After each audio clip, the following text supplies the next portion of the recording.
Namaste from the beautiful subcontinent of India. Honorable Dr. Hong Taose, President of the Federation of World Peace and Love, Excellencies, distinguished co-speakers, ladies and gentlemen. Warm greetings to one and all on the United Nations International Day of Peace. As we all know, the International Day of Peace was established in 1981 by the United Nations General Assembly, and ever since then, every year, the world comes together to celebrate 21st September as the International Day of Peace. This day has been set forth by the United Nations General Assembly as a day of non-violence and ceasefire, a day dedicated to strengthen the ideals of peace.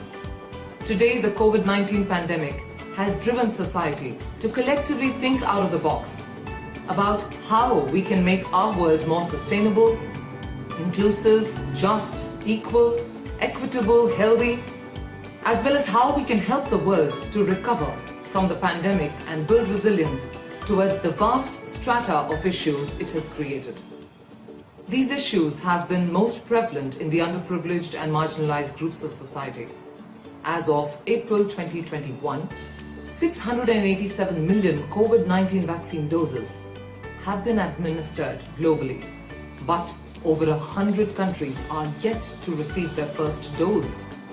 Additionally, those in conflict areas suffer from a lack of access to healthcare and are significantly vulnerable.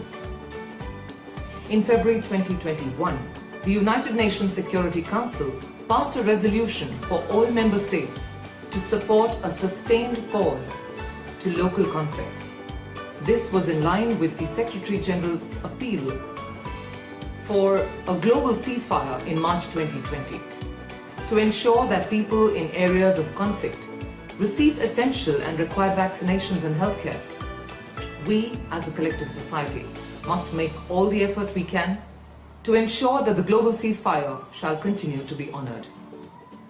While the pandemic has caused an increase in discrimination, stigma and hatred, the virus itself attacks all sections of humanity indiscriminately. The virus does not care about where we are from, what our racial or gender identity is, or what we believe in. We must remind ourselves of this common enemy of humankind and put an absolute stop to all forms of hatred and discrimination, which only costs us more lives rather than saving them.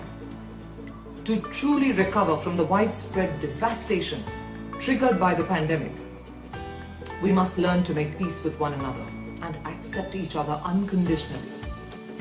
Beyond this, it is also highly essential for us to make peace with nature and our local environments.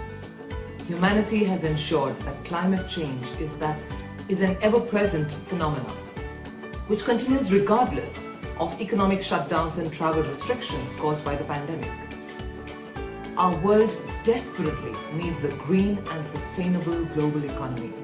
Such an economy would produce jobs, while also reducing emissions and building resilience to climate impacts. This year, the International Day of Peace follows the theme of recovering better for an equitable and sustainable world. Let us all join the efforts of the United Nations family as we celebrate peace by standing up against acts of hatred, spreading kindness, compassion and hope in the face of the pandemic. Let us focus on recovering better for a more equitable and peaceful world. Let's stand in solidarity with the world's most vulnerable people in our environment and society, and as good human beings, to do whatever we can, no matter how big or small, to ensure that we all live in peace, good health, and mutual respect as global citizens of the world. Thank you and namaste.